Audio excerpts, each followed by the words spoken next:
আর আপনারাও চিনে রাখেন কে কি বলছে, সবই তো সময় বলবে।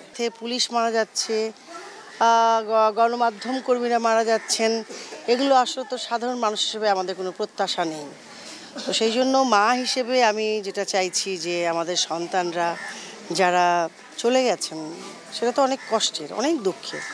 একটা সন্তান হারানো সেটা সত্যিই অনেক কষ্টের। সেই কষ্টটা তো আসলে লাঘব হবে না সারা জীবনেও, কিন্তু সেই সাথে আর কোনো সন্তান যেন আমাদের জীবন থেকে চলে না যায় সেটার জন্যই আমাদেরকে সচেতন থাকতে হবে। এখানে অনেকেই ঢুকে গেছেন যারা উস্কানি দিচ্ছে, সন্ত্রাস করবার চেষ্টা করছে, গুজব ছড়াচ্ছে। সো আজকের যে বাচ্চারা তারা এত স্মার্ট, তারা যে এত কিছু জানে, বিশ্বায়নের যুগে সমস্ত পৃথিবীটাই তো তাদের কাছে আছে, তাদের হাতের মুঠোয়।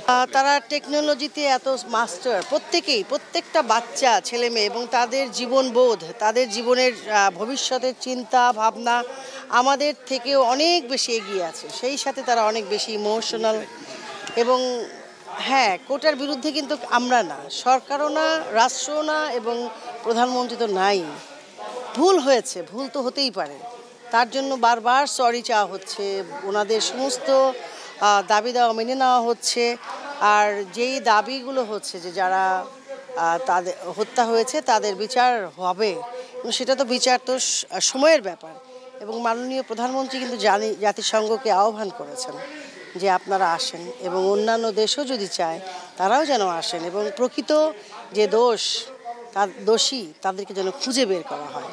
সো আমি যেহেতু একটি মা, আমার সন্তান আছে এবং এই বয়সেই আমার সন্তান আছে, সো আমি চাচ্ছি সন্তানরা মাথা ঠান্ডা করবে এবং অভিভাবকরা অবশ্যই ওনাদের বোঝাবেন, এবং যেসব শিক্ষকরা আছেন যাদের কথা আমাদের সন্তানরা শুনবেন তাদেরকে বোঝাতে হবে যে হ্যাঁ, তোমাদের অবশ্যই সহপাঠী হারিয়েছি, বন্ধু হারিয়েছি, খেলার মানুষ হারিয়েছি, কষ্ট সবার হবে।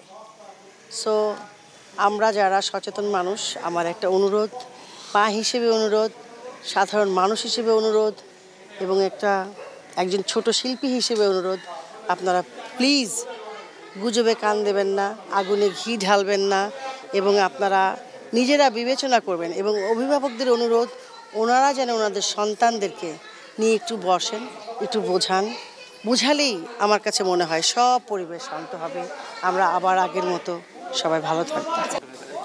এখন দেখেন, শিল্পীদের কাউকে নিয়ে কোনো কথা বলবার মতো অবস্থানে আমি নাই, কারণ তারা তাদের মতো ভাবছে, আমি আমার মতো ভাবছি।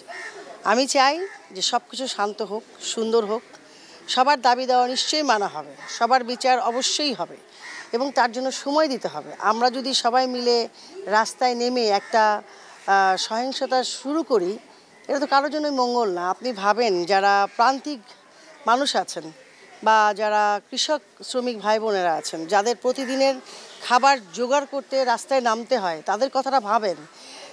দেশের আজকে কি অবস্থা, আমরা যদি সবাই এটাকে কি বলে আগুন দিতে থাকি, তাহলে তো সবার জন্যই ধরেন অনেকটা গাছে বসে গাছের ডাল কাটার মতো অবস্থা হচ্ছে। সো আমরা সেটা চাই না। আমাদের বন্ধুরা ভাইরা কি ভাবছে সেটা নিয়ে পরেও কথা বলা যাবে, অনেক সময় আছে, যদি বেঁচে থাকি নিশ্চয়ই কথা হবে।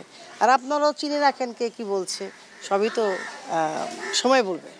দেখেন, এর আগে অনেক মৃত্যু হয়েছে, এগুলো বলতে হলে পলিটিক্যাল কথা বলতে হবে, আমি ওগুলো বলবো না।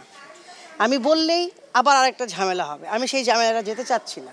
আমি চাচ্ছি আমরা সবাই শান্ত থাকি, কোনো ঝামেলা চাই না ভাই। আমাদের সন্তানরা তাদের ঘরে ফিরে যাবে, স্কুলে যাবে, কলেজে যাবে, ইউনিভার্সিটিতে যাবে, তাদের স্বাভাবিক জীবনযাত্রা শুরু হোক, এটাই চাই। এবং আমরা প্রত্যেকে যে যার পেশায় আছি, সবাই আমরা সেই পেশা কাজটা শুরু করতে চাই।